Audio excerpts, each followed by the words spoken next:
Okay, so let's start.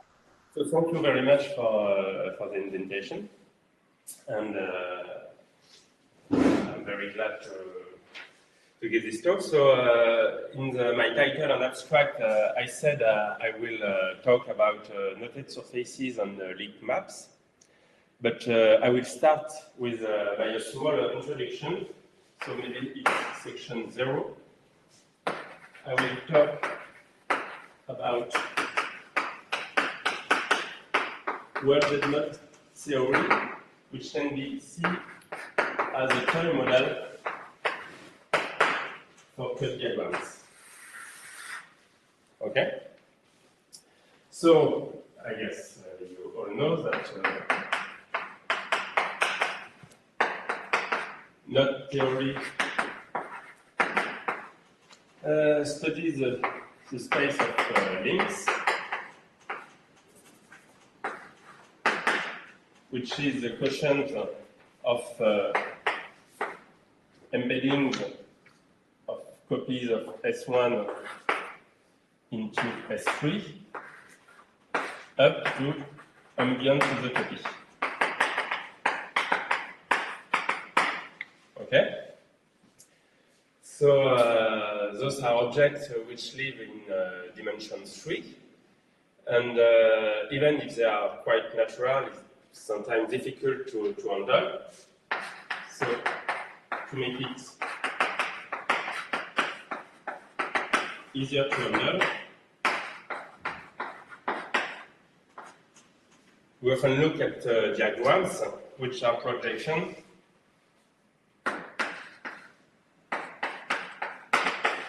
Generic projection.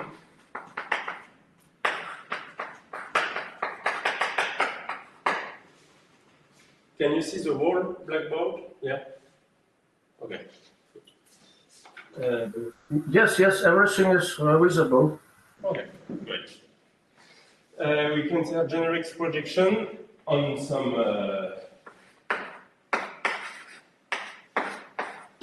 plane inside S3.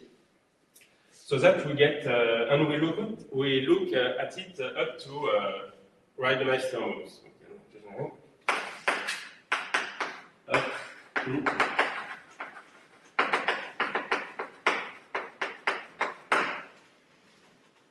so, for instance, for a link L, I will use some colors. We consider something like that. Okay, so this is a link, but this is a projection, and there are some crossing, and the over-under data is encoded by removing a small part of the under arc. So this is the result of composing this map from the abstract copies of S1 into S3 with a projection on R3.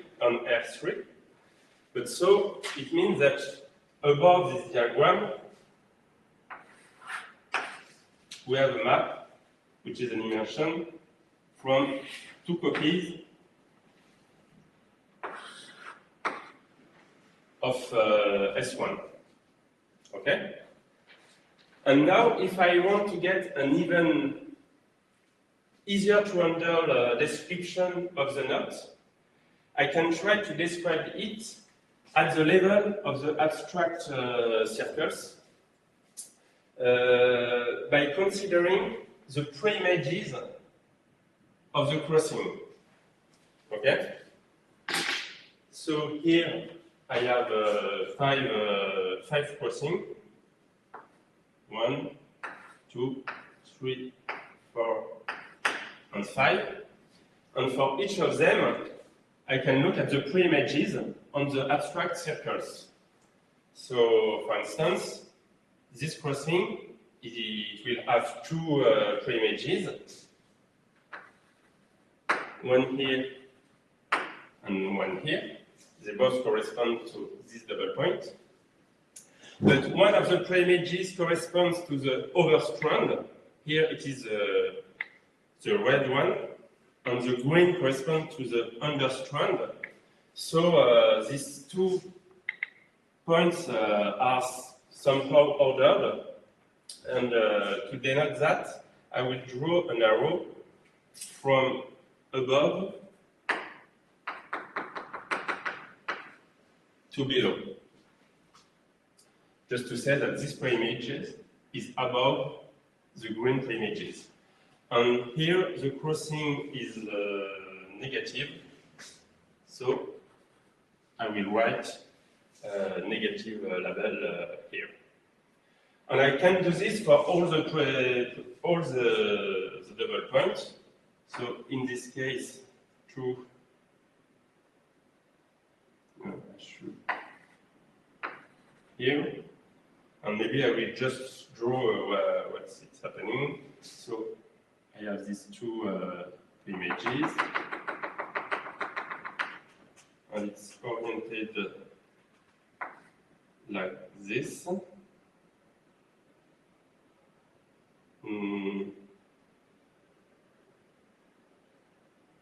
Oh, you know, I have switched the green and the white. So maybe I will just, it will be easier to follow my hand notes. So this one will be the green one, and this one will be the red one. Otherwise, I'm sure I will just mix everything. So the white is this one, and the green is this one. And now I have so this arrow is like this one is like this with a plus sign.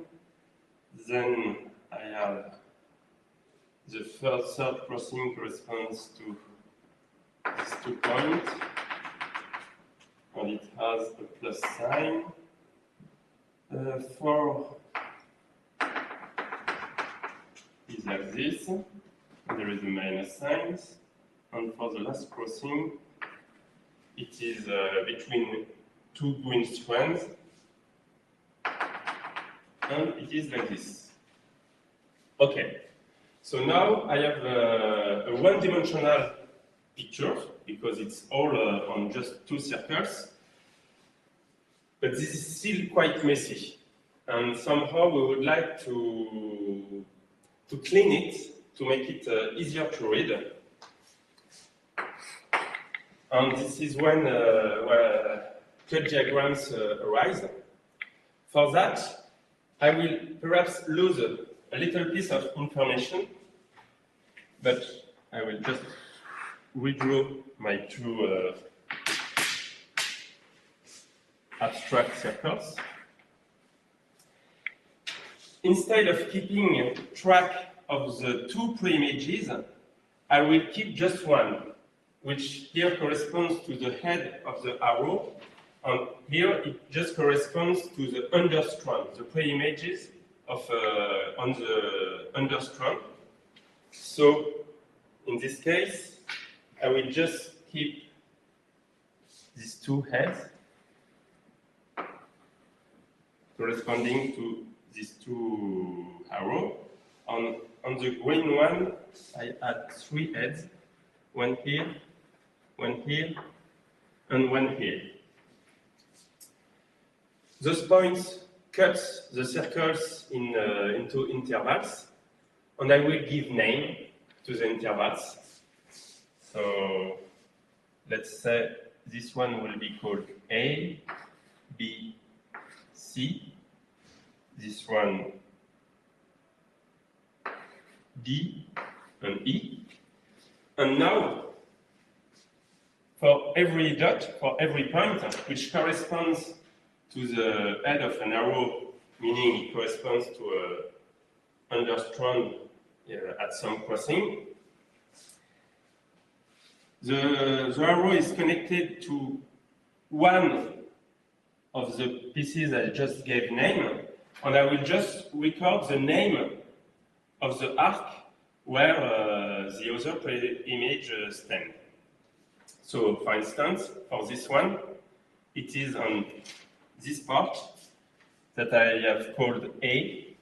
So here, I will just put a label A, and with the sign, say so, it is minus A.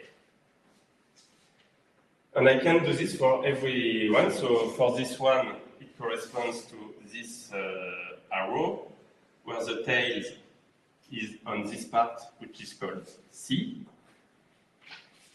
with the sign plus. And for the last three, it is minus B, minus E, and plus D. And here I get something which is much more readable. And this will be actually corresponds to a one-dimensional cut diagram. But I will give a formal definition for for one-dimensional cut diagram later. Just I want to make some comment on the signs, because so here every point. So I have my circles. I have a finite set of points, and every point is decorated by the label corresponding to an arc, and also by a sign. But actually, a sign on a point, it can correspond to an orientation. And to generalize in higher dimension, I will want to describe it, to interpret it as an orientation. So we mark.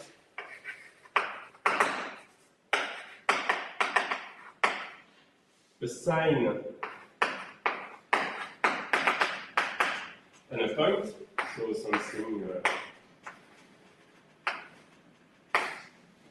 like this. Here I have a sign epsilon. Can be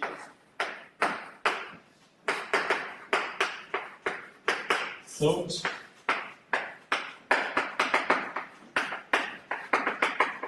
as an orientation for that point,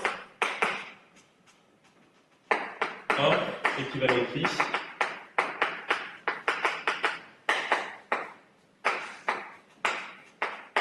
as a normal vector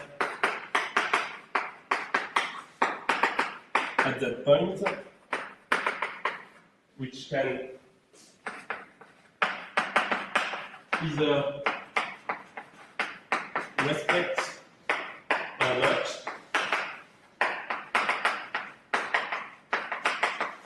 the orientation of S1. So here, what I mean is that here, I think I can erase this. Wait. I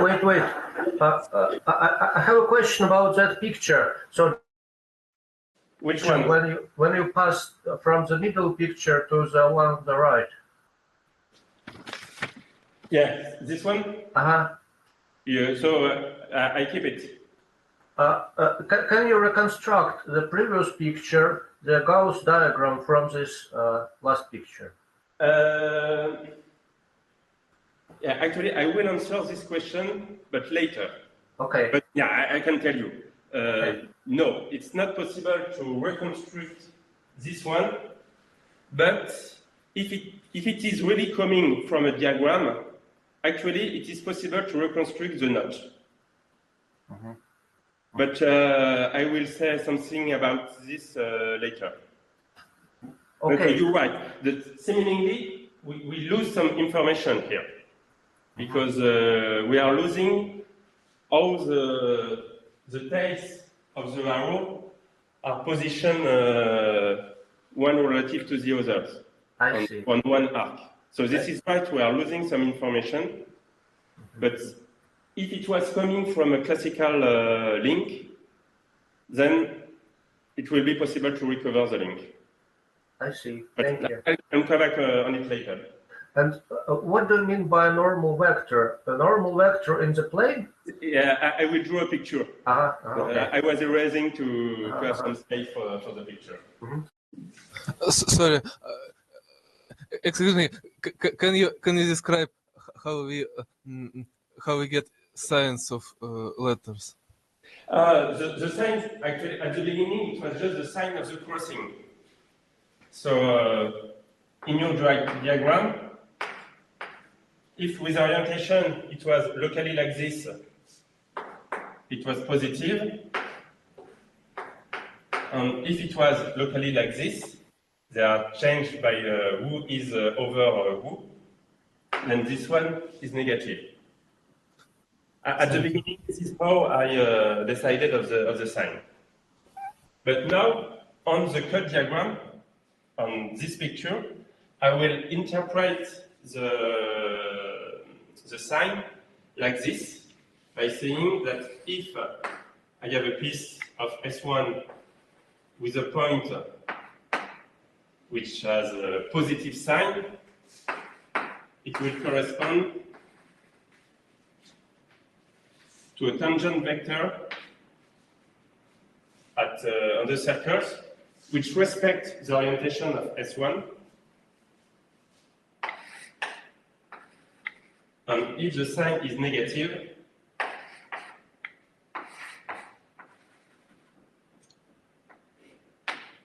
it will correspond to a tangent vector. So it is tangent to the circle, but normal to the point, which do not respect the orientation.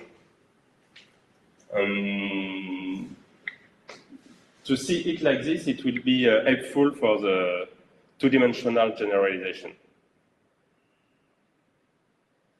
Is that okay? So now, yes. Yeah. So now I can give the definition of what is an abstract one-dimensional cut diagram.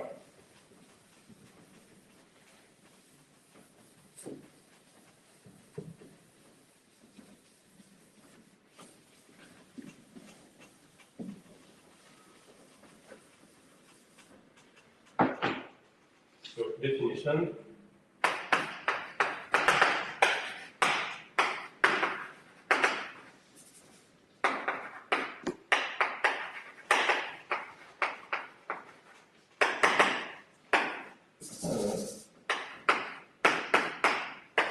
On the disjoint union of S1 is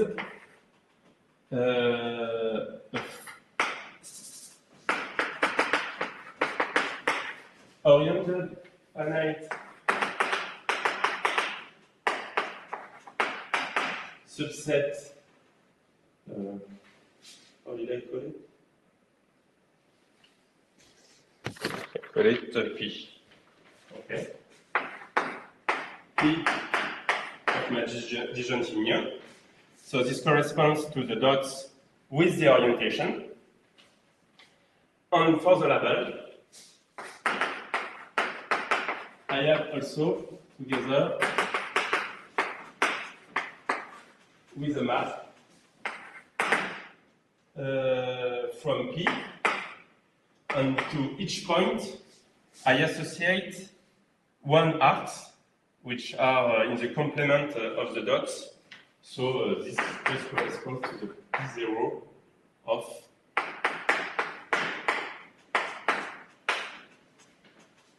the complement of the subset in the union of circles. So here P0 just means the connected component, so this is just the arcs, or perhaps a circle if I have no point there. Okay? So this will be a one-dimensional cut diagram. And if I have a knot, and if I have a diagram for this knot, then I can associate to it such a cut diagram, just as I have done with the example. Okay? As I explained, the subject can arise from diagrams, and on diagrams where Reidemeister move, and this is an easy exercise to just translate the Reidemeister move into the language of cut diagram. So one can translate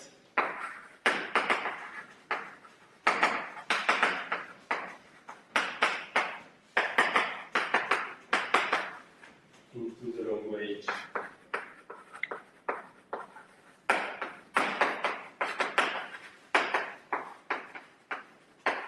of cut diagrams.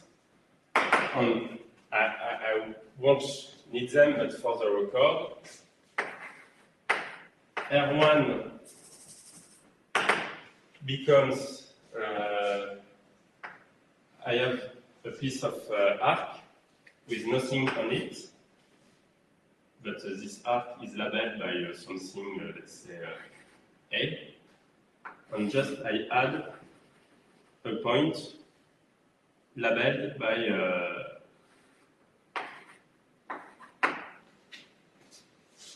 the arc on which he appeared. So this corresponds to R1, and I think it's quite easy to see it.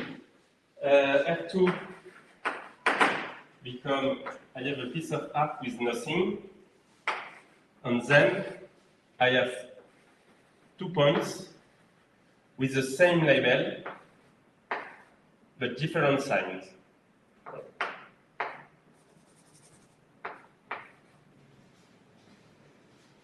Okay. On R3, it's slightly more involved, but not so much. So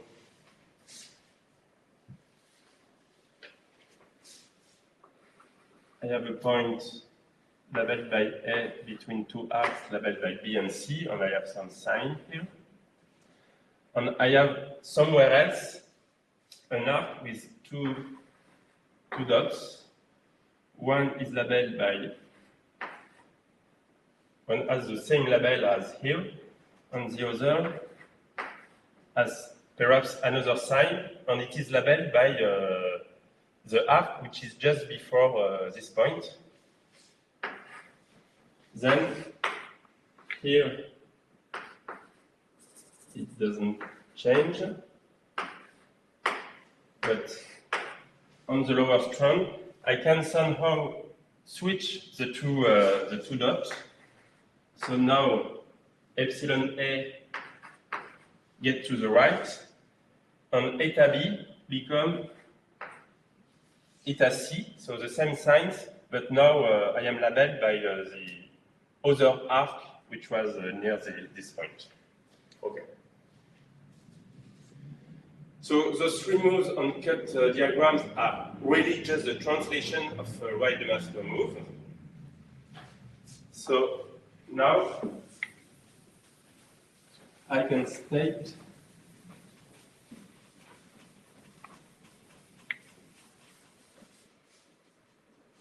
actually I can consider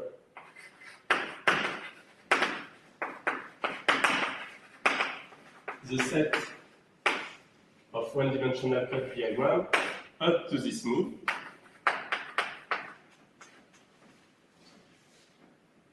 On this, actually, it corresponds to the same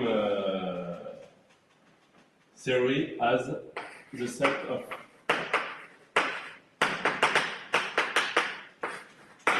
welded links that you may have already heard about. So usually, those objects are defined using a virtual diagram up to some, quotiented by some moves.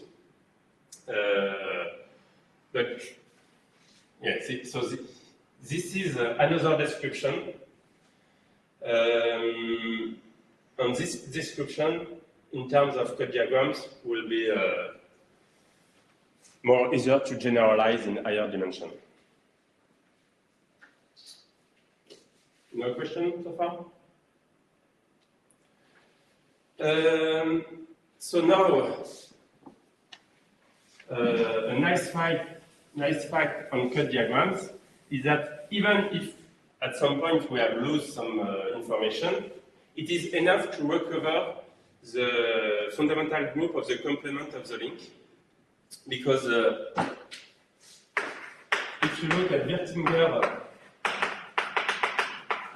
presentation, and if you just translate it in terms of cut diagram, this is another easy exercise. You get that the fundamental group of the complement of your link is isomorphic to the group which is generated. So CL is a cut diagram that you can associate to the link. So a few moments ago I started by a link L, and at the end I had a cut diagram. So CL is this cut diagram. So the generator are just the arcs, so the P0 of the complement of the S1 minus the dots. And the relations are every time you have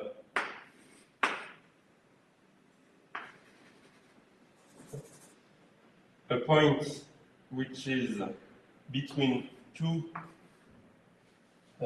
arcs A and B, and it is labeled by C, and the orientation of this point is like this. So pointing from A to B, whatever the orientation of S1 is, the only thing who matters here is just the orientation of the point. Then you get the relation B equal the conjugate of E by C. Overlining just means inverse.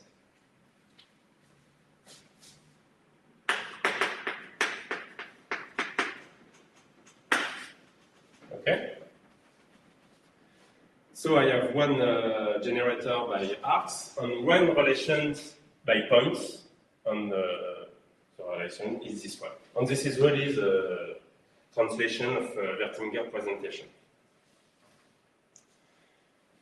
So it is at least, so the cut diagram is enough to recover the pi 1, but in the pi 1 there are some specific elements called peripheral elements.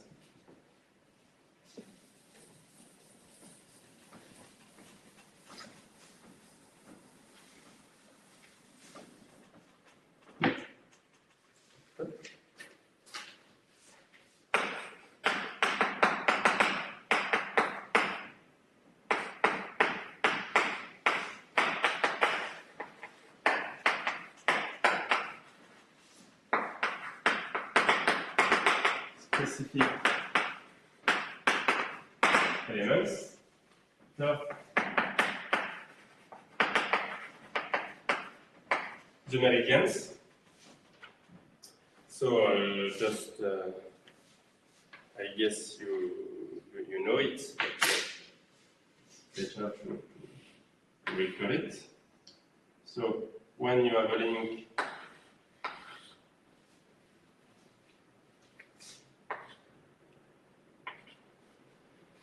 a meridian is an element of the pi 1. So somewhere you have a base point, and it corresponds to the element who starts at the base point, come close to some component of your link, then turn around it, and then come back to the base point.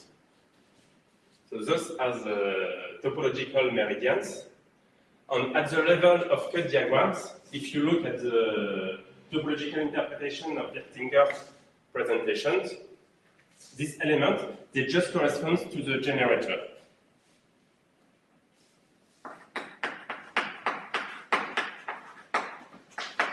Or perhaps conjugate of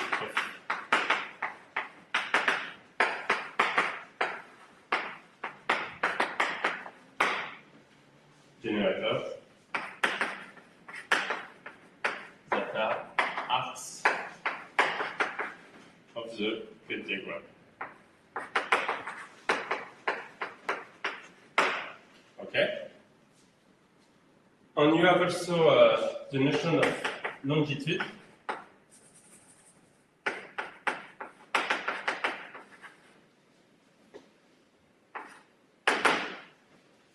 So for longitude, once you have already set one meridian,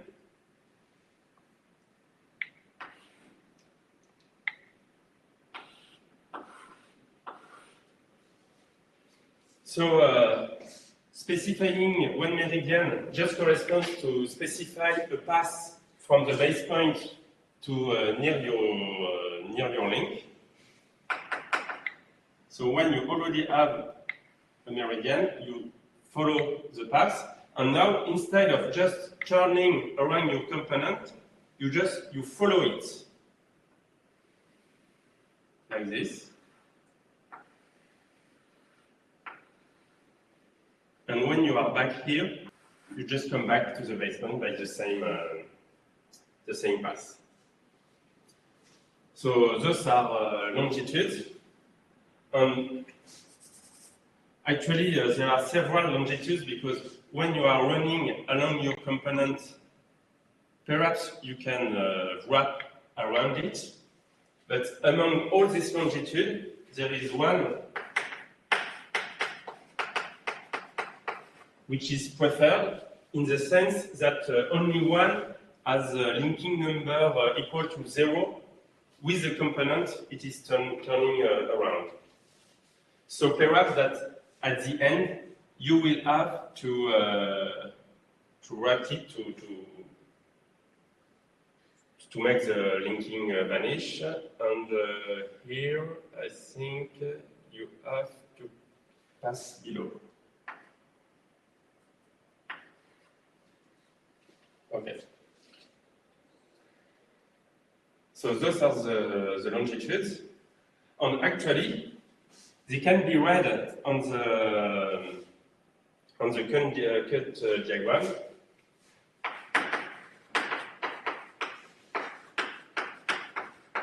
They can be read out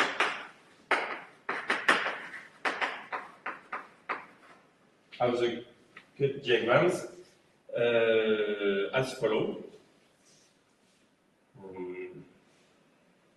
Perhaps here? Yeah. Is it okay to write here? I thought it was okay.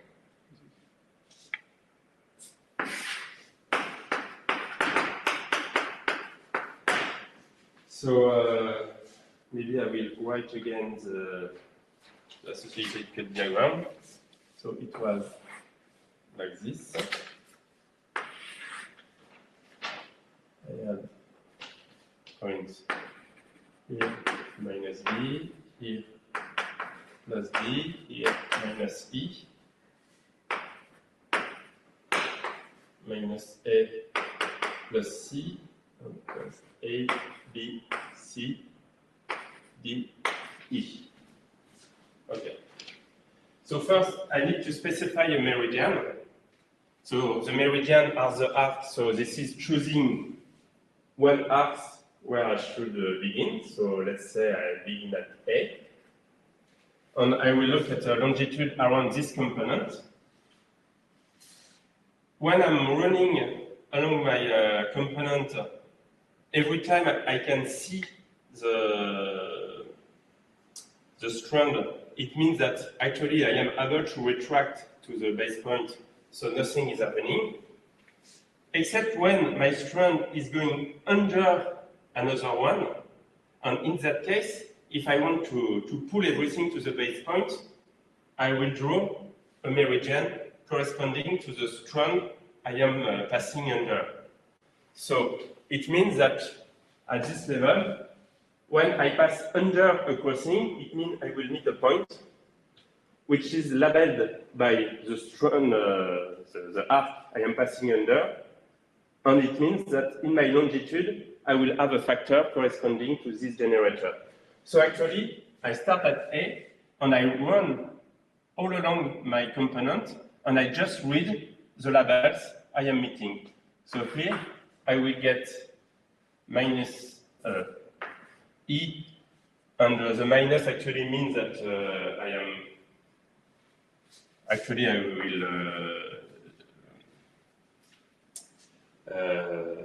will realize the inverse of the meridian.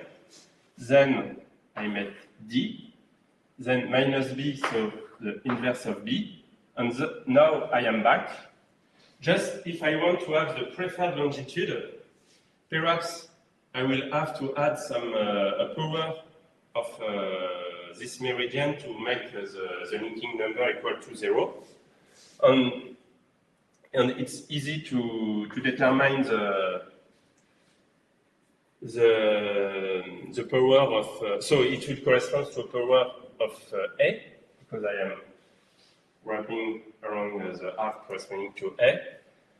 And here it is 1, because just I sum the power of the letter, which corresponds to the same component.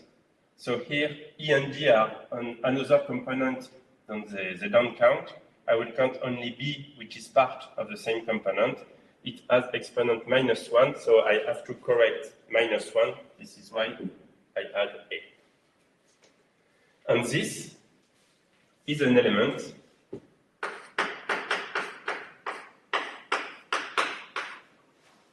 of P1 using this correspondence, and it corresponds to the preferred longitude. So, just looking at the cut diagram, I can get the fundamental group, the meridian, and the longitude. But now there is a theorem by B'Odu.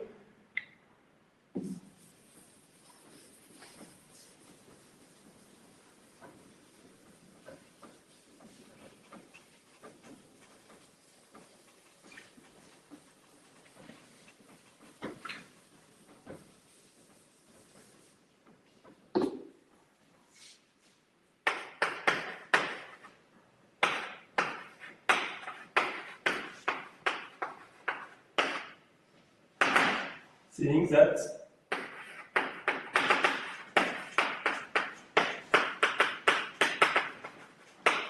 peripheral systems, which are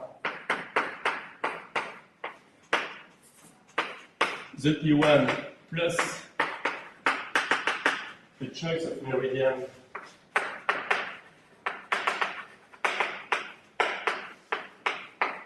on each component, plus the associated preferred longitude.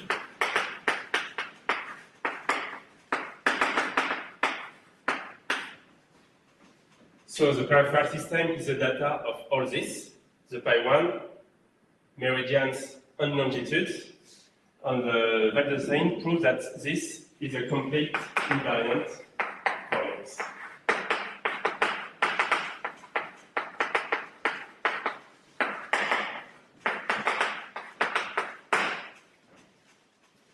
So now I can answer your questions again, saying that from the cut diagrams, you have enough data to recover the link. So this can be said that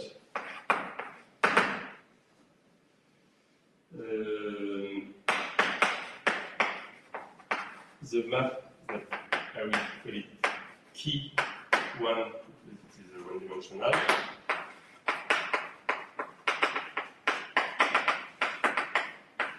From classical links to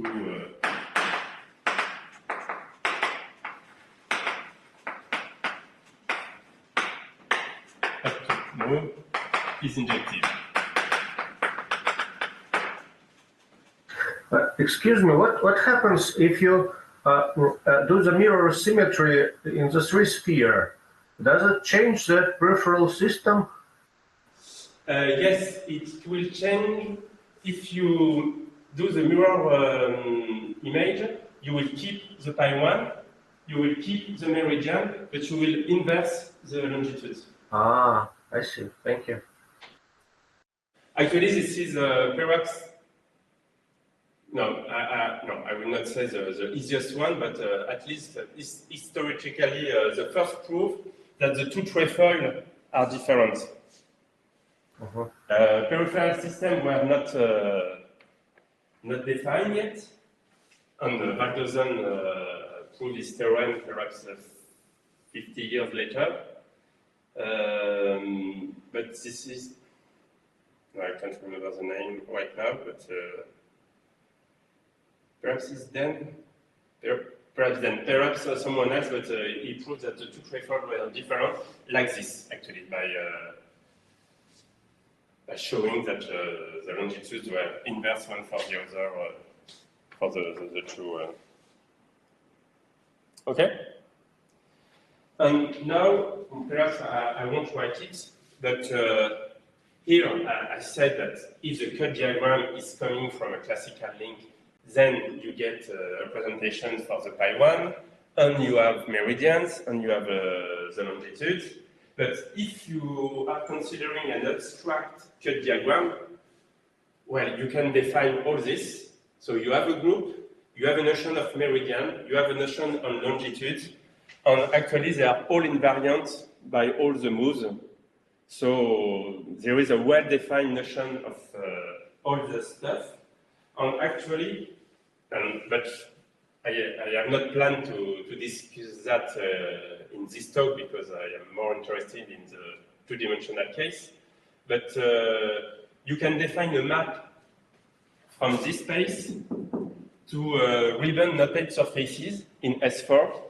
And actually, the group associated to a cut diagram will also correspond to the fundamental group of the complement of the associated knotted sphere. And meridians will be meridians and longitudes, longitudes. So you can define them in a combinatorial way for this combinatorial object, but even when they are not coming from a classical link, there is another connection with knotted surfaces on the other side, and where all this stuff are topologically motivated. Okay? So this is the end of my section 0. Now, now I can start my talk. 1 hour later. And now I will try to do it in a higher dimension. So let's erase all this.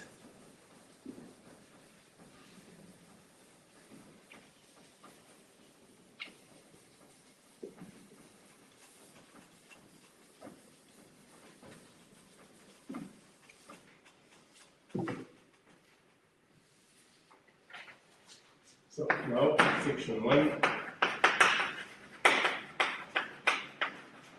cut diagrams. At this time, two-dimensional. But now, if I just say cut diagrams, it means two-dimensional. If it's one-dimensional, I will precise it, saying that it's a one-dimensional diagram. So,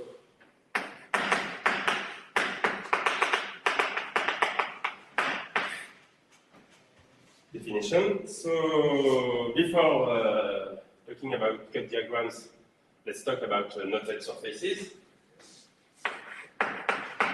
So just like I define links, now I define a knotted surface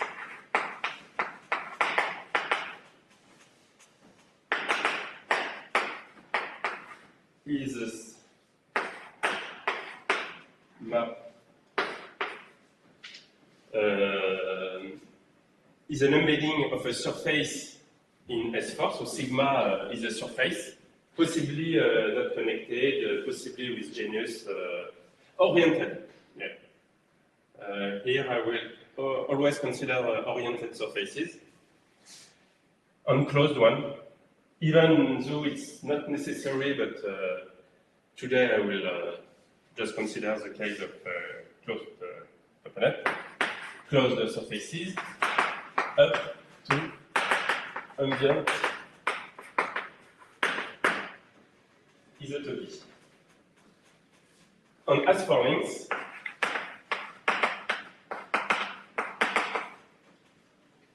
in order at least to visualize such a knotted surface because it lives in dimension 4. So I may want to reduce the dimension at least to be able to see this. One can project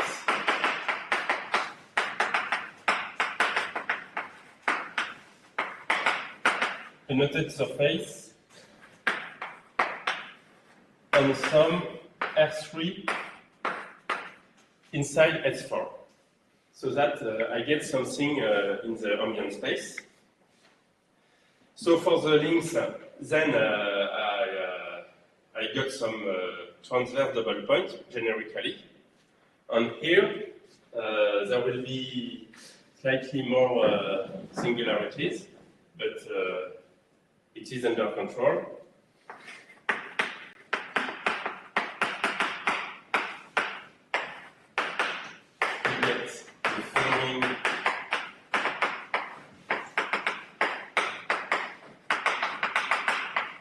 Singularities. So the direct generalization of double points is a line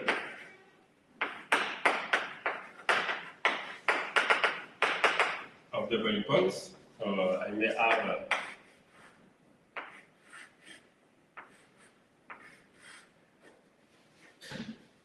two pieces of sheets which intersect into a line of double points. I may have some triple points where actually I have this picture, but with a third sheet which intersect everything. So we get something like this.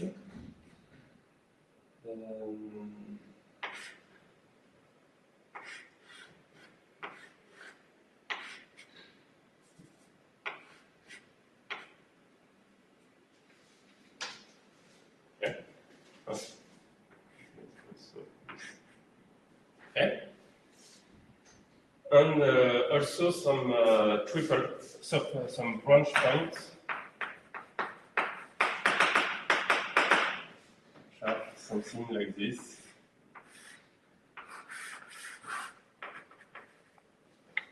Well, you have some tube merging to two points. And generically, this is the only intersection that singularity that you will get. And for diagrams, we recover the over-under data by removing a piece of the lower pre-images. And for the lines of double points, we can do the same by removing a small band. So for instance, here, let's say that the lowest is the vertical one.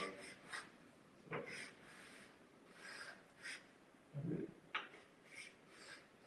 get a picture like this, saying that this vertical sheet is below the horizontal one. And actually, for triple points and branch points, I do not need to specify anything else because actually the global position is determined by the over-under data of the double lines which are nearby. So if I specify this for every line of double points, I will have the information here, here, here, here, here, and here, and it just determines everything around the triple point, and it is the same for the branch point. So this is the only information I have to add. Okay? And so with that, you get the notion of a broken surface diagram.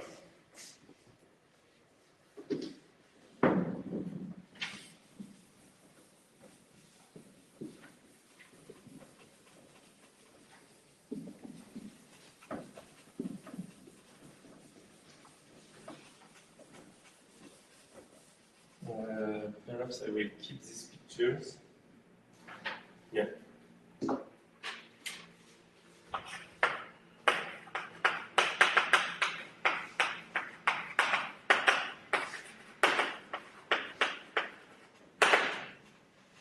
So for instance, we can have this one.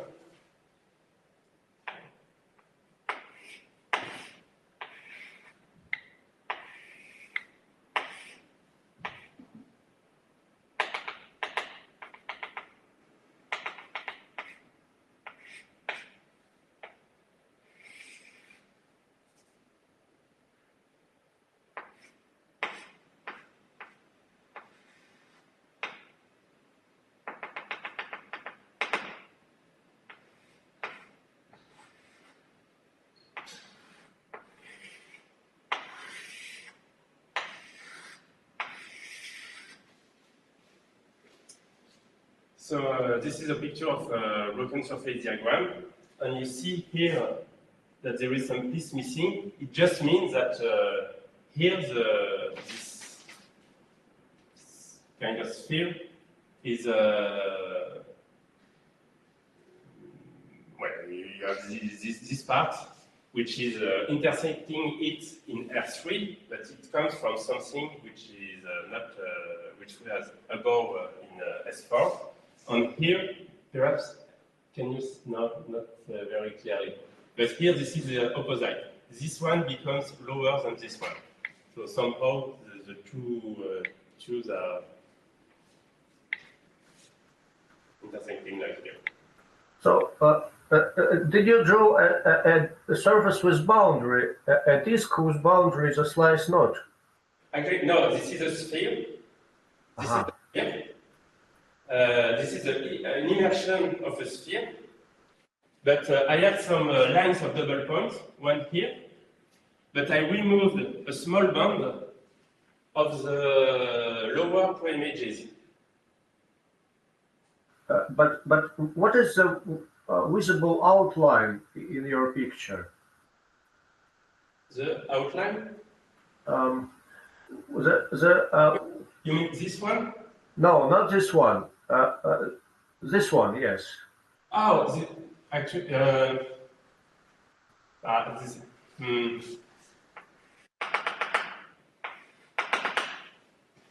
Is it clear? I see. Yes, thank you. Actually, you have a sphere which starts here, which is iterated like this. It intersects itself against 2 times here, 2 times here, and then finish here. So this is a sphere which has 4 intersections, and at the 4 intersections, I remove the small band to tell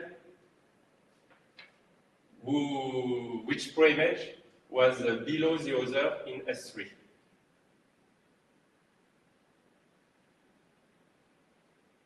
Okay.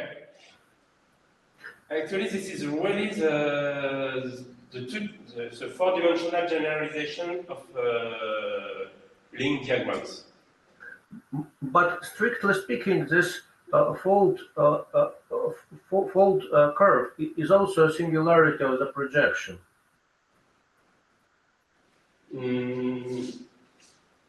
What do you mean? So this visible outline, you can understand it as a fold. So the map from this surface to R3 has the degenerate differential at some point. So this set of points is called the set of folds, yes? Yeah. So strictly speaking, this is also a singularity. So it's actually the set of points where it is not an immersion. But there is no fold here. Oh, I see. So it's oh, sorry, I understand now. Oh, yeah, I forgot to say everything is smooth. Everything is smooth. And so this is a smooth map. And the only problem is that it is not injective, but at least it is an immersion, because when you have a double point, a point with 2 preimages, the tangent spaces are transverse.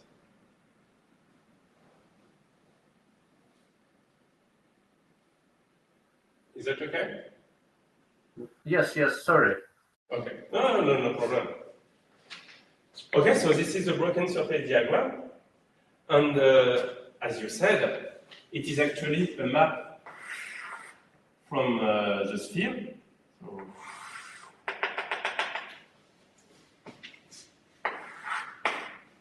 to R3. And now I can play the same game as earlier by drawing the preimages of the singular locus. So yeah, we remove this because it won't be clear. So here I have four singular locus, one here, one here below. No, I want the second to be this one. This one is the third, and the last one is this one. And first, I will draw the preimages, the lines of preimages, which corresponds to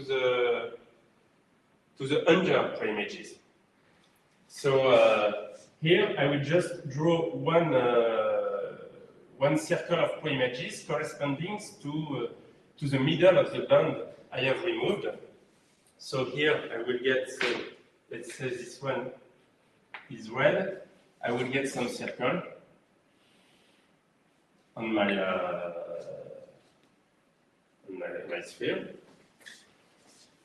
And so this point is in the middle here. So I have the rest of my sphere like this. So this is my sphere.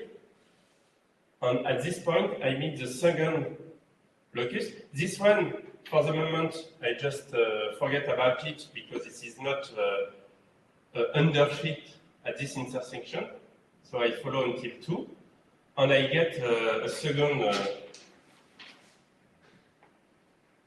singular locus, which somehow is parallel to the first one. So I will get a second side like this, which is all around my circle. I go on, I get to 3, and again,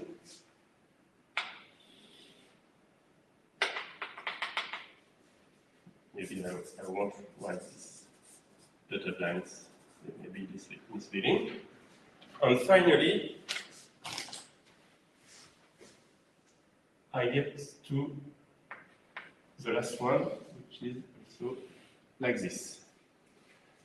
So those 4 circles on my sphere corresponds to the preimages of the under preimages, but every time they correspond to also another preimages, which corresponds to the above preimage. And this above preimage belongs to somewhere on the sphere outside of these lines. So for instance, here, my sphere is cut by this line into 5 pieces. 1, 2, 3, 4, 5. This piece corresponds to the inside of the red circles. This red circles was this line, so it corresponds to, let's call it this region A. So here, region A is inside this tube. B is what is between red and green. So here it is B. C is what between green and blue. So this is this small tube here. And then I get D and E. D is this part, and E is inside here. Okay? And now, every line of under preimages, I will label it by the region where the other preimages belong. So for this one, the other preimages belongs to this part, which is D. So this line, I labeled it by D. For 2, the above preimage corresponds to this part. so it is D again. So here I put the D label. The blue part, the over pre-image corresponds to B. So here I put the B label. And for the last one, the over pre-image corresponds to this part, which is B again.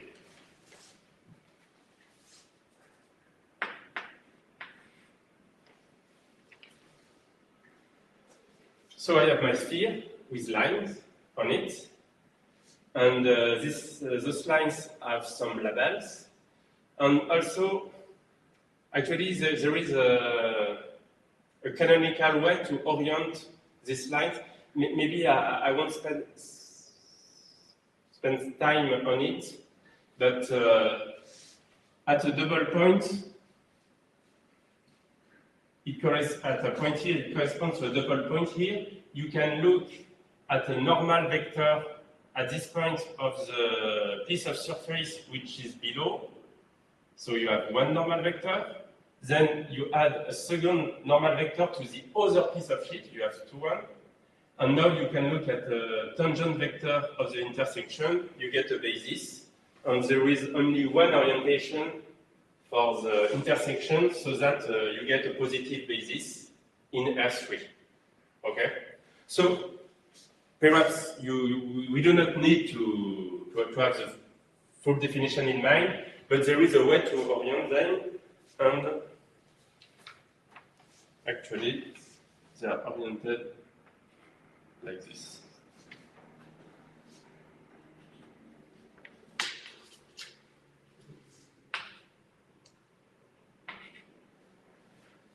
Okay. Well, a two-dimensional cut diagram will correspond to this kind of stuff.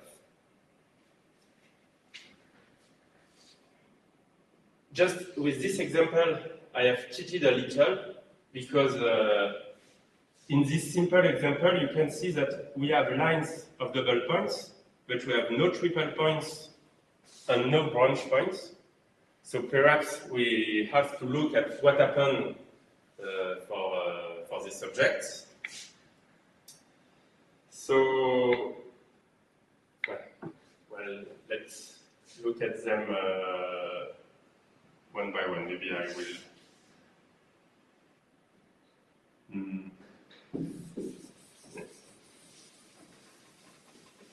Do the drawing again. So for a line of double point, when you make the broken surface, you get that. And at the level of the cut diagram, you will have two pieces of your surface, one corresponding to the vertical sheet and one corresponding to the horizontal one. On the horizontal one, there is no lines because there is no, actually there is no cut. But it has a name because it belongs to some region. I will call it A. And for the other sheet, then I have one arc like this, which will be labeled by A. And it will have some orientation. Maybe I won't write it because depending of the orientation of the two sheets and the wall space, it can be to the right or to the left, but there is some orientation. Okay, so for a double point, you have this.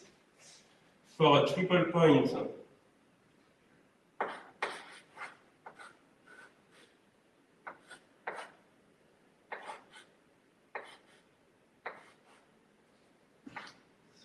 we have this picture.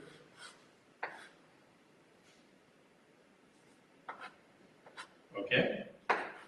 When you remove the band, there will be one one square will be not cut at all, another square will be cut once, and the last one will be cut 3 times. So you get a picture like this.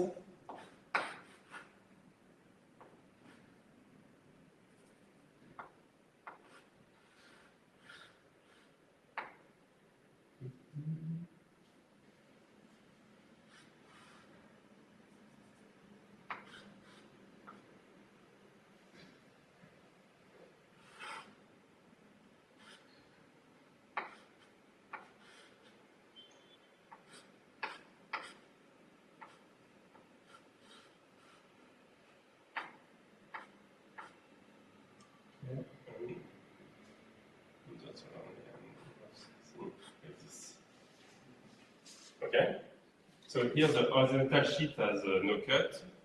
This one has 1 cut, and the blackboard one has 2 cuts. Okay. So at the cut diagrams, it will represent 3 parts of the sphere or your surface, because here it is a sphere, but it can be any kind of surface. So you will have this one,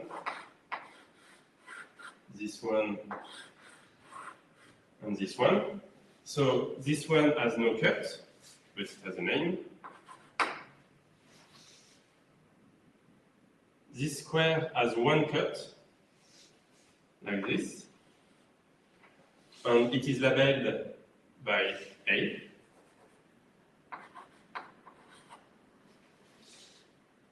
On the blackboard square, you have 2 cuts.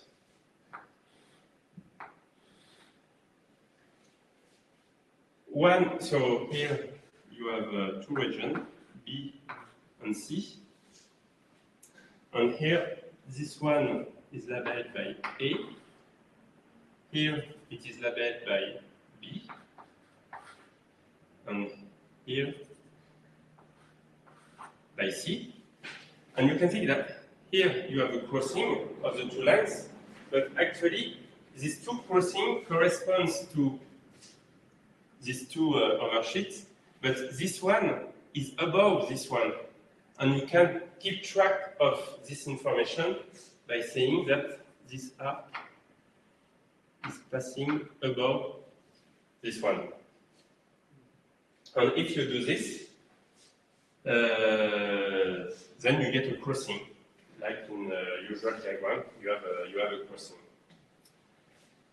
And every lines are oriented in some way. Okay? And the last singularity was the branch point.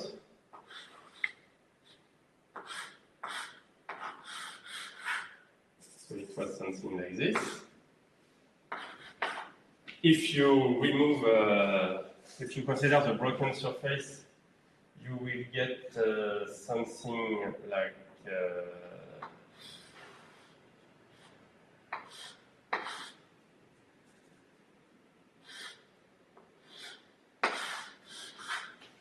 that, where you have cut off some kind of triangles because it is merging at the branch point, like this. And yeah, maybe perhaps it's better to draw it below. So at the level of cut diagram, here I have only one piece of my surface, and you will have one cut, but we will stop at some point. And it will be labeled actually by the only region we have here. So it will be labeled by the region which is nearby. Okay? So now my cut diagrams will be just made of pieces like this, this, and this. So I can give, yeah? Yeah, I have a question. For your double points and triple points, it seems like you have all the information in just the first square you drew on the left. Do you really need the whole? Yes. It seems like everything is here. Yes, but you have some labels. Yes. On the labels, they must correspond to some regions. So here I am just picturing the regions to which it refers, but is it not like implicit in the... I will come back to that in 1 minute. Okay. Because actually there will be one subtleties in the definitions which is really related to this. Okay. Okay, so perhaps is it a bad idea to erase this? Do it. How to say?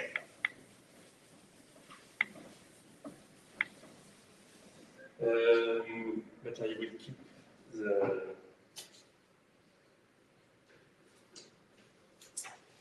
this picture. So now, definition.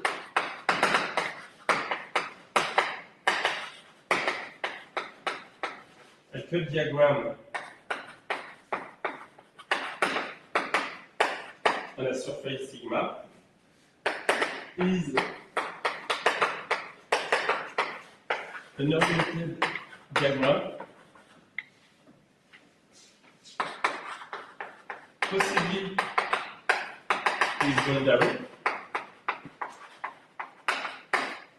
because if I have a branch point, I do have some boundary on my diagram. So this diagram, I will call it D. And it is on my surface, on the abstract surface, together with a labeling map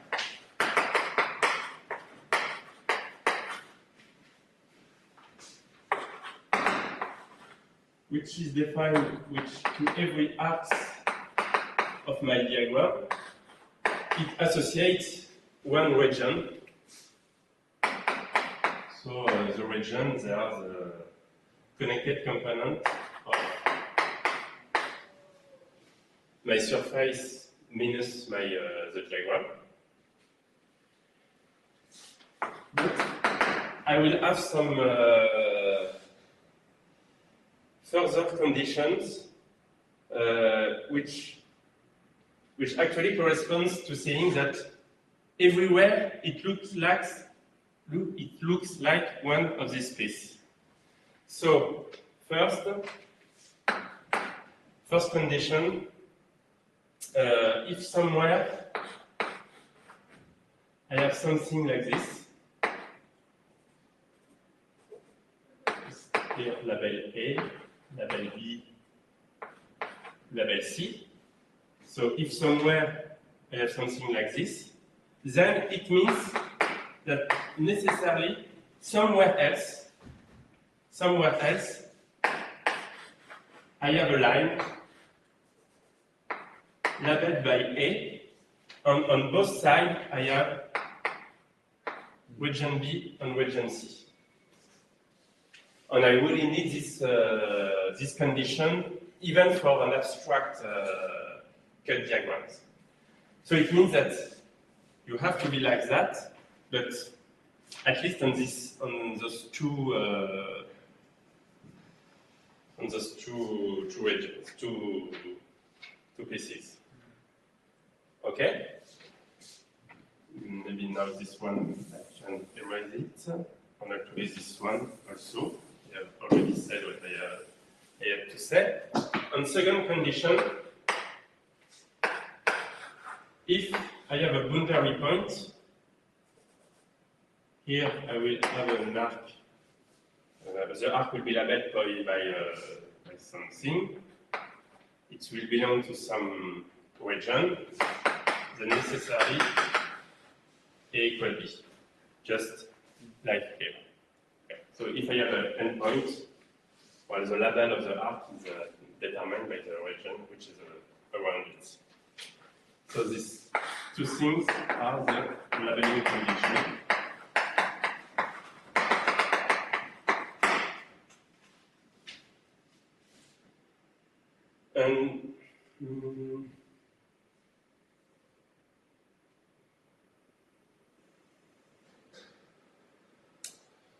Yeah,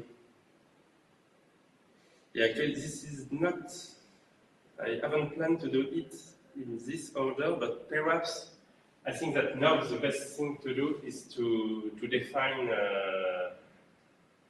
the group associated to a cut diagrams, which actually will correspond to the fundamental group of the complement of the surface when it comes from a knotted surface. Because we will.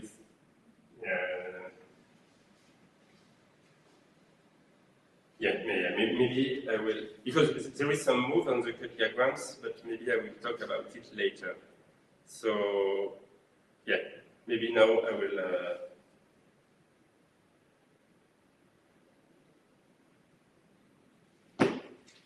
So, definition. So, every cut diagram set, we define a group G of C, which is generated by the region of C. Remember that in the one-dimensional case, the generator was the arcs, but now the arcs become regions. So those are the regions. These are the generator of the group. And the relation is every time you have an arc oriented like this with, let's say, a level C here, and here it's region A, here region B. And if the orientation of the surface is like this, actually it means that the normal vector to these lines regarding this orientation will be like this. Then I have the relations B equals the conjugate of C of A by C.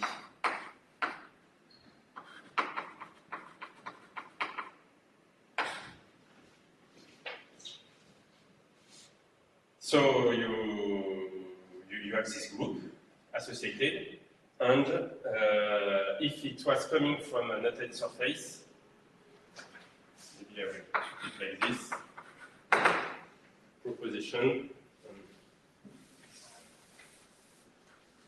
this group, we have just defined.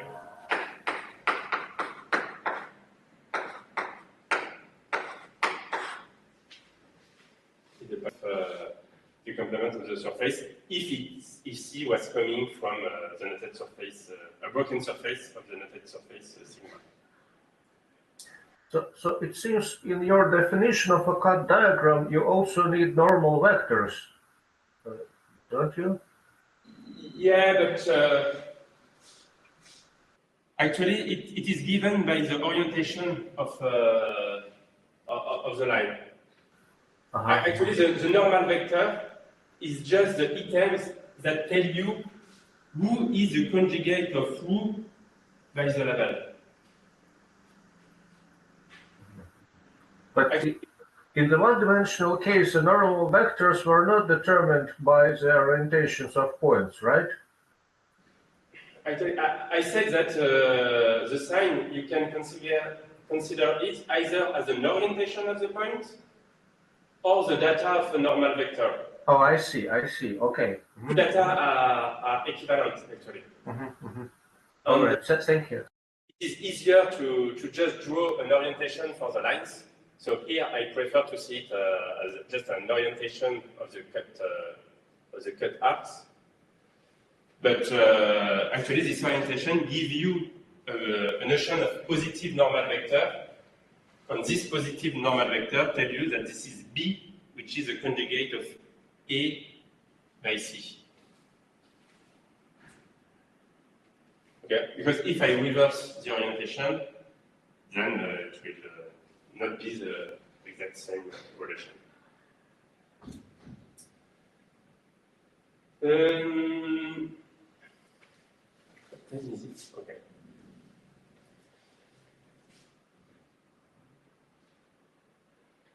So, from the code diagram, I have a notion of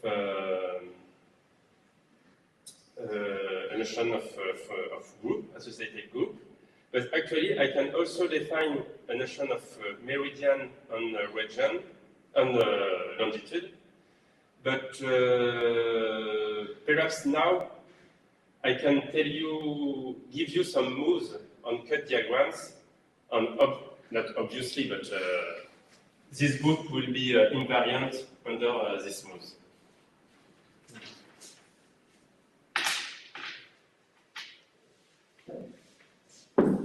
Okay.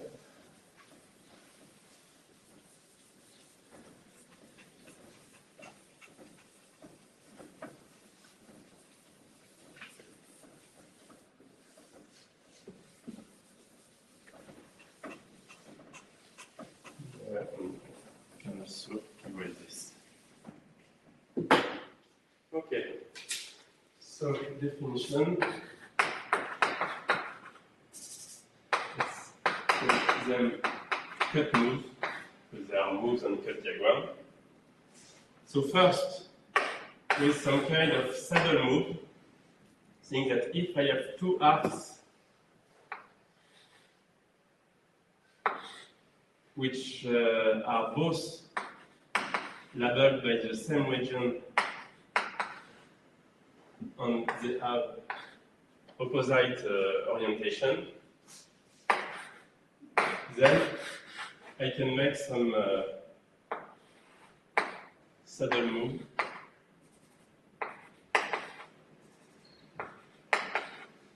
like this.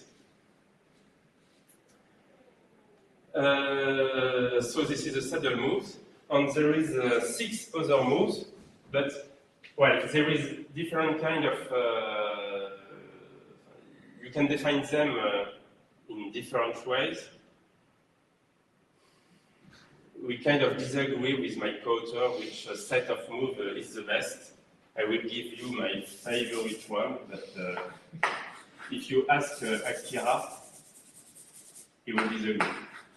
But all the 6 other moves, it starts from an empty piece, and from nowhere we will be able to create 6 different patterns.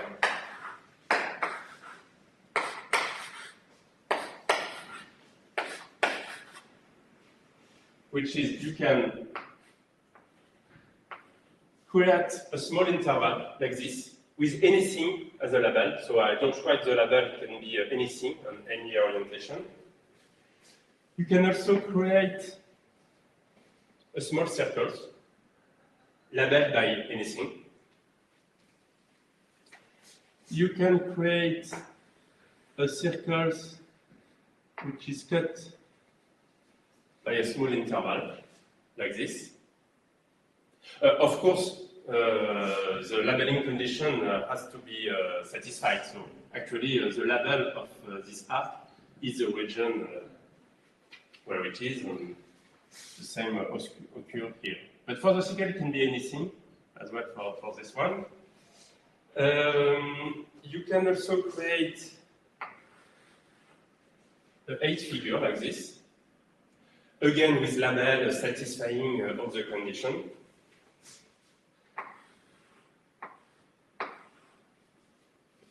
You can create this kind of a knot, and also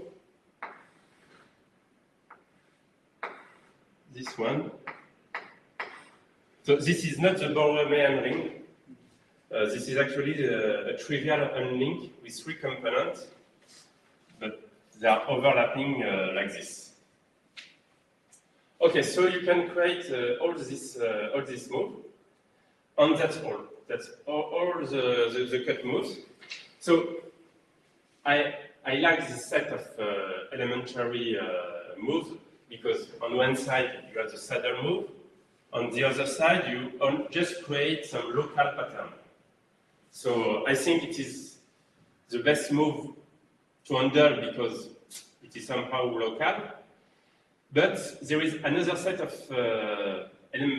elementary moves which are also nice because well, these two ones you keep them, but up to saddle moves, actually this one, it corresponds to performing R1 move. This is equivalent to performing a R2 move. And this one is equivalent to performing a R3 move. And this one is equivalent to passing an endpoint below an arc. Okay. This other set of generator is also nice because it's really remind usual link diagrams. But yeah, but I think those moves are local, so it is better. It's easier to prove stuff with that. Okay, and of course,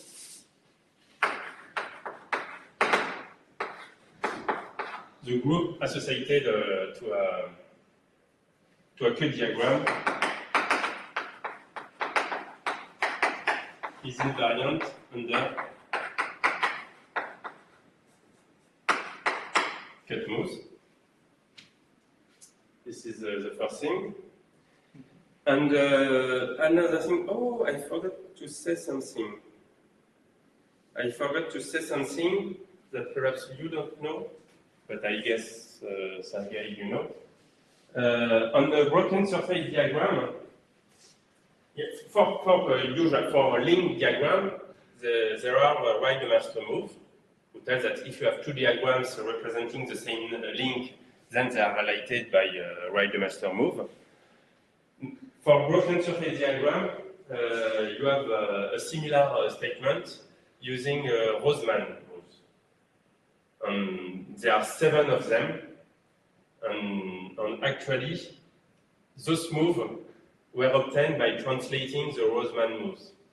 So here it is not a direct translation, because I was pleased to make them local, but really they came from Roseman move. So that, thanks to this, thanks to this move, we have proposition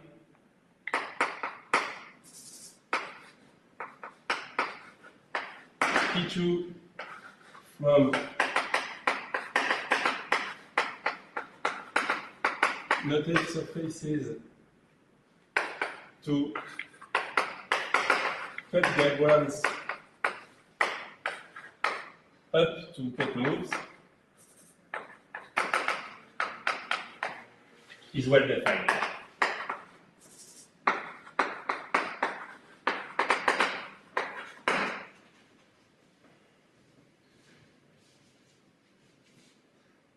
So if you have some invariant of cut diagrams, some invariant defined on cut diagrams on which is invariant for every cut move, then you get automatically an invariant for noted surfaces.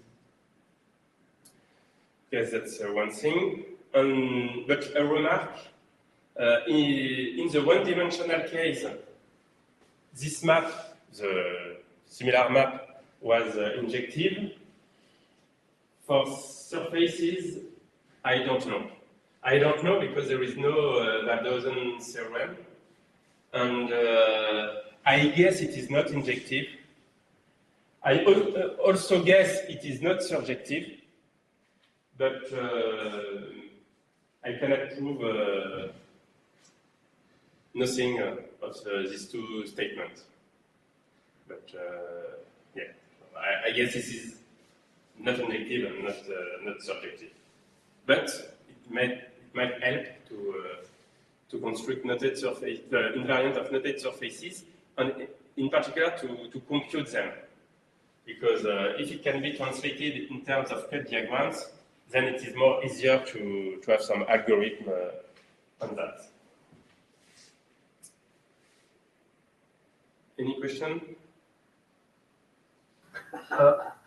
do allow knotted surfaces to be disconnected? The surface can be disconnected, yes. Yeah. I think your set of moves looks much better than Roseman moves. They are easier to understand. But I agree. Okay, so now I have said this, I have said this, I have said this. I have 20 minutes left, and I have not done even half of what I planned to say. So I already said that we can compute the fundamental group of the complement, but this is also true for the peripheral elements.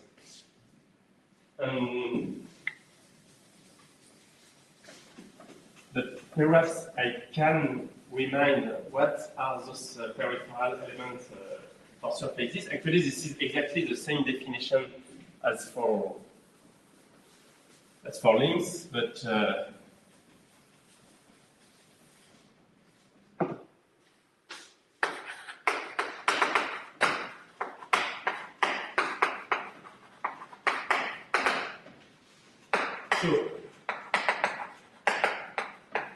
meridians, actually, this is exactly the same. This is exactly the same. It corresponds to, you start from the base point, you come close to the surface, you turn around it, you are in S4, you can turn around the two-dimensional submanifold, and then come back by the same space. Obviously, it will correspond to the region, so the generator of my group. So this is exactly the same story. Perhaps I won't make a long picture. So meridians corresponds to aggregate of regions, which are the generators. Okay. And for longitudes, actually the definition will be the same as for links, but perhaps here I can draw a picture. So I will make the same picture, not exactly the same, but maybe I will draw it.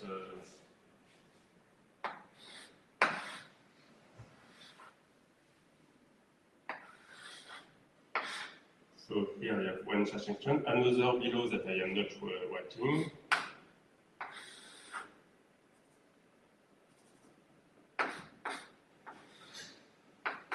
Like this.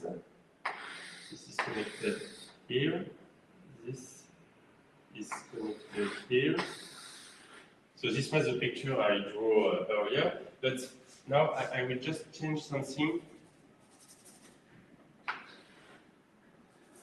I will also connect them like this, so that it is not anymore a knotted sphere, but it is a knotted torus. Okay, and you will understand quite soon why I did this. So for longitude, you have your base point. You have already chosen a meridian, so you have already chosen a path from the base point to near your surface. Maybe I will use some color. And now, well, you will just follow your surface, but actually any path on your surface, and you at all times stay close to your surface, and then go back to the starting point, and then go back to the base point. And the longitudes are everything you can describe like this. So, in particular, there is several loops that you can make on your surface. If your surface was a sphere, actually every loop can be shrinked to a point. So everything will be trivial. This is why I didn't want to have a sphere. But with a torus, here you can see actually I just follow the torus. And if you have a higher surface, you have plenty of paths. And actually,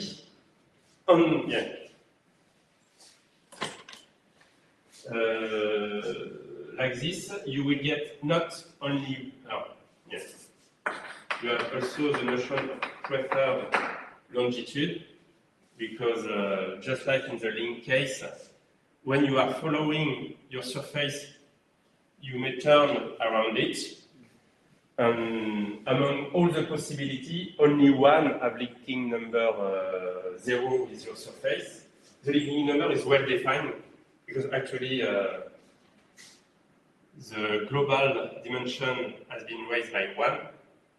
The surface dimension has been raised by 1, so the count is right. So you have a notion of linking number.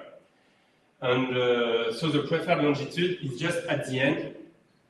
You turn around your surface to have a linking number 0. And like this, you get a map. The longitude is just not one element, but it is a map from the pi 1 of your surface based at the point you were coming close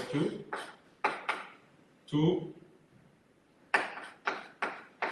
the pi 1 of S3, S4 minus your surface. So the notion of preferred longitude is not just one element, but this is a whole map of elements. Okay? And those can also be read out of the cut diagram, actually by the same game, but before stamping it, I need a lemma.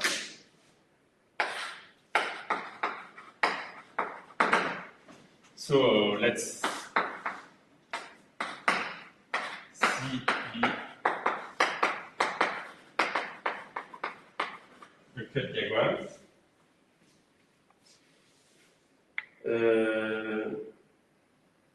No, for the moment it's not yet a lemma, it's a definition.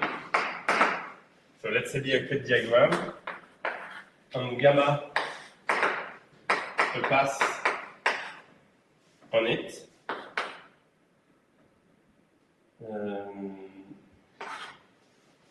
So by C I mean on the surface, so actually it is on the surface, such that the endpoints are not on the diagram.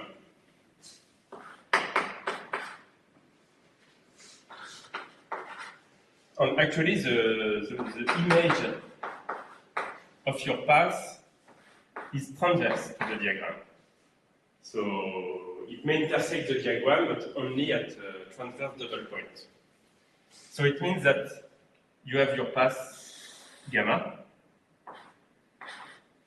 Here I have gamma of 0, gamma 1, and during when going from gamma 0 to gamma 1, you will cross your diagram several times. You will have some label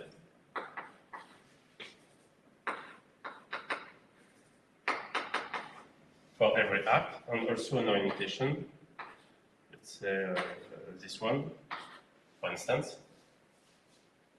And there is also the name of the region where gamma 1 is. It is in one of the region.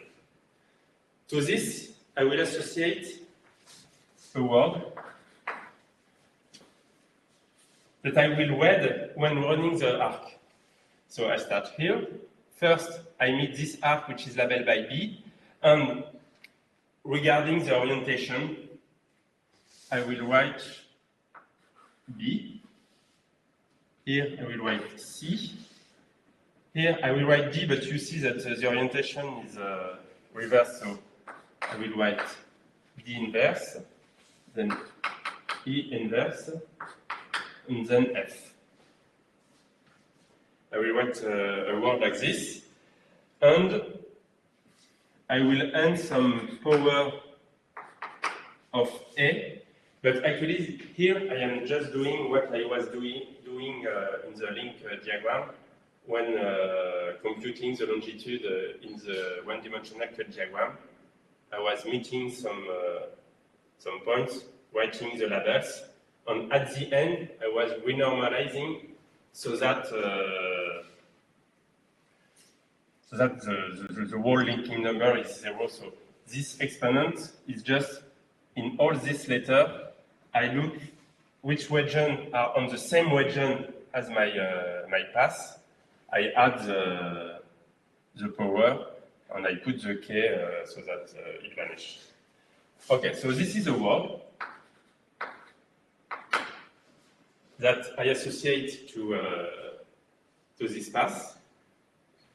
And lemma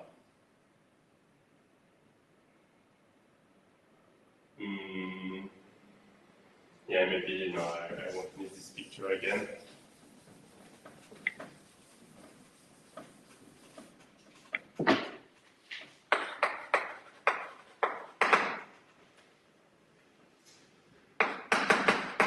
If gamma and gamma prime are homotopic relatively to their boundary, so I consider only homotopy which are fixing the two endpoints. Then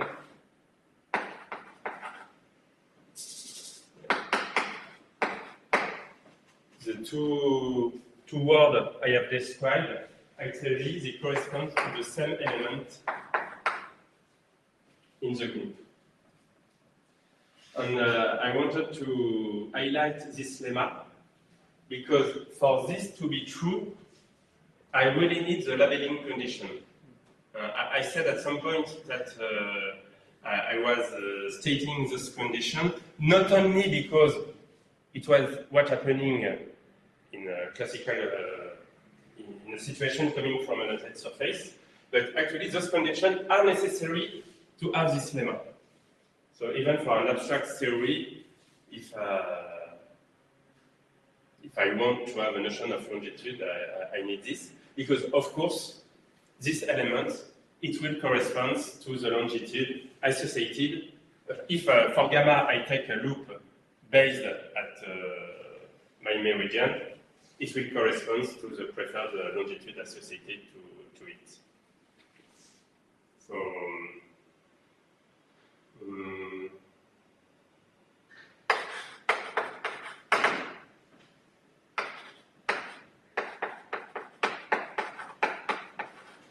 correspond to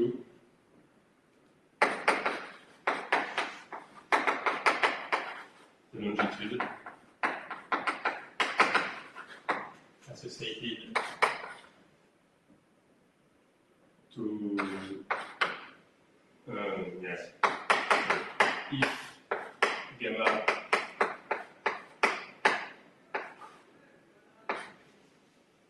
is an element of the pi1 of my surface, yes. I think you understand what I was meaning. I remember I said that longitude, it was a map from this group to another group. So even for an abstract cut diagram, I have the fundamental group, the meridians, and the longitude. So I have the whole peripheral system. Do you have any question? Okay. So now I am beginning a new section, but I won't have so much time. So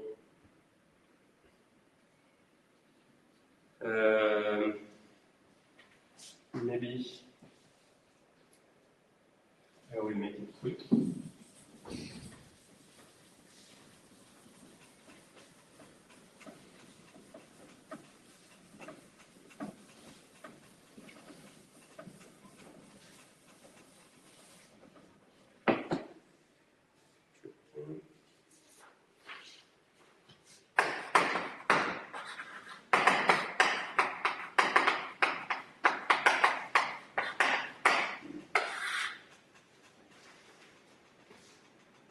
Okay, so now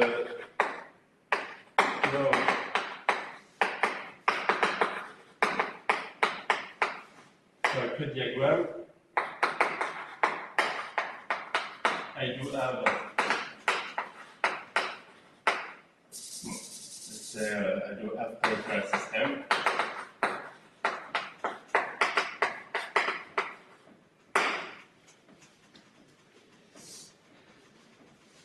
So I can play a minor game to define minor invariance.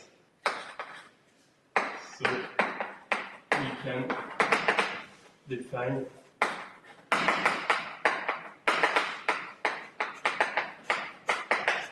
minor invariance. So you don't know what are minor invariance, but Sergei, I guess you know.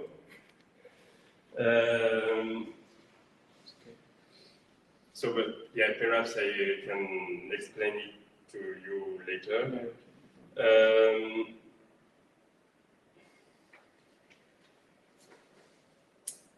Well, so I won't say anything about the construction, but mainly it follows minor lines, except some technical differences. But obviously, I don't have time to highlight the differences. But the idea is the same. So the main lines are look at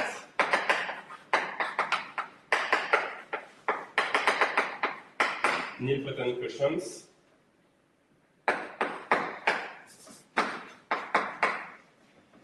For those,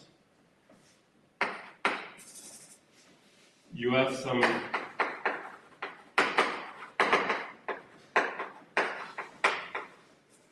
Semina presentation. So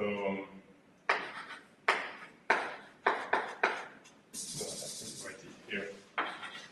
So the Q's nilpotent quotient of G of C is generated by one meridian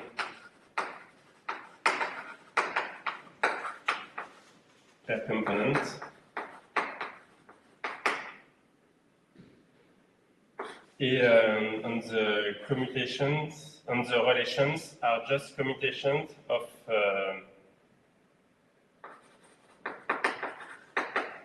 meridian and longitude. On each component, every meridian commutes with all the longitude associated to these meridians. So well, we have to prove it in this combinatorial setting of code diagrams, but the result is the same as in the classical case, so that you can look at Magnus expansion, and for that you get actually not just some numbers, because as I said, you don't have anymore just one longitude per component, but you have a map from P1. But actually, the image, you will get a map with going to some abelian group. So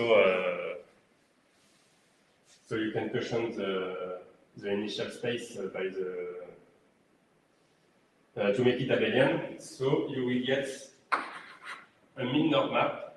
So you look at the Magnus expansion, you consider the coefficient, and you will get a map from the H1 of any component of your face to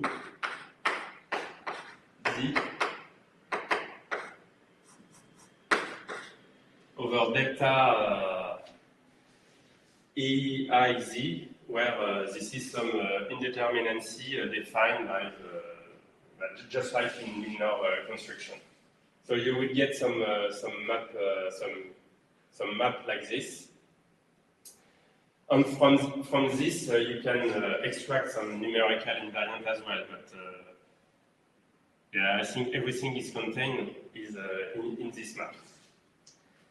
And using this invariant, actually we were able to distinguish some knotted surfaces that were not distinguishable up to concordance before. So yeah, sorry, I am running out of time.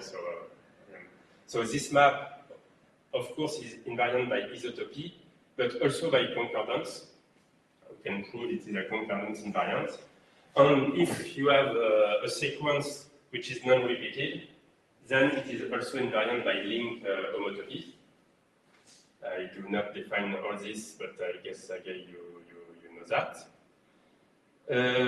And perhaps I will just finish by one example.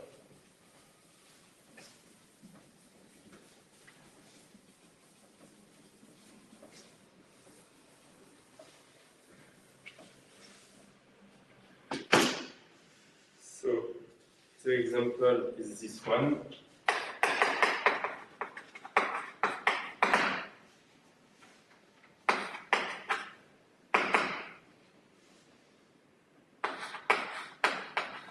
So I define a knotted surface which is the span of a ring.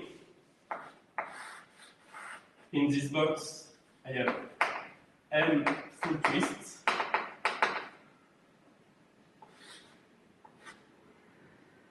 Here I have this. And I spun around this line, so that I get a knotted surface which have one sphere and one torus. Okay. And these knotted surfaces were, as far as I know, indistinguishable by all non-concordance invariant of knotted sphere. So Sato-Levin, it was 0. For Cochrane derivation invariant, they are all the same value. Also for Saito invariant. So Akira was working on this example for a long time. And if we look at one numerical invariant that you can extract from this one is what we call nu EI, and this is the GCD of the image of this mean-norm map with the indeterminacy to make so that it have a sense. And we can compute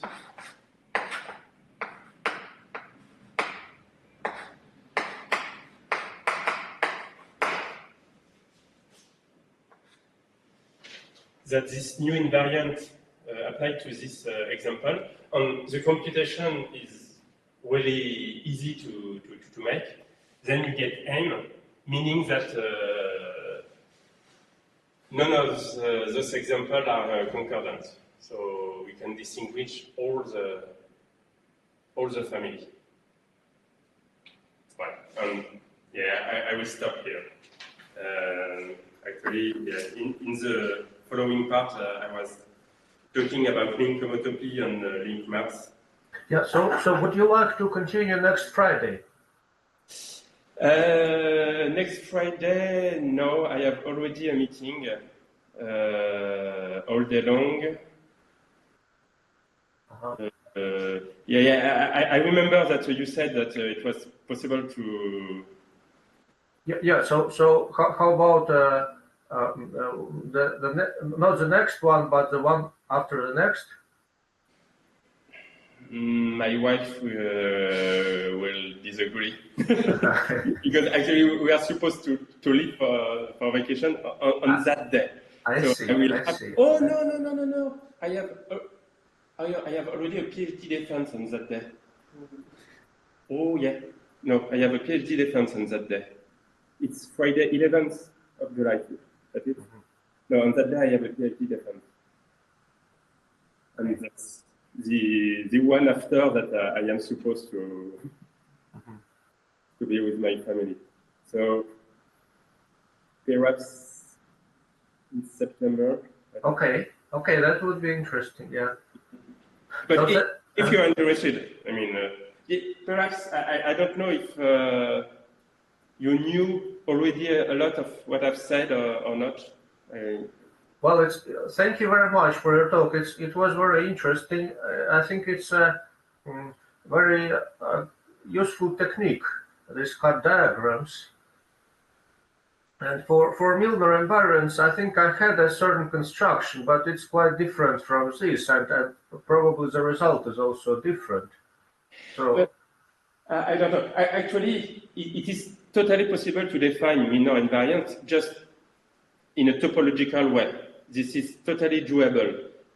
The point of this construction is that it is easily computable. When you have your cut diagrams, you have an algorithm to compute it. yeah, it's very nice. I agree. Yes. So it would be great if you would like to tell more about that or about some further developments.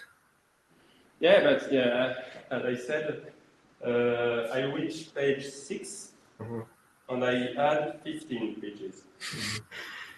No. With everything I have not said on Milnor invariant, I reach page 10. But perhaps there is room for another talk. Maybe not 2 hours, but at least to tell about the link homotopy. I think it can be interesting. All right. So maybe in September then. Okay. But yeah, I'm sorry, I really have to go now. But thank you very much for the invitation. And thank you very much. Thank you very much, Venture. Goodbye.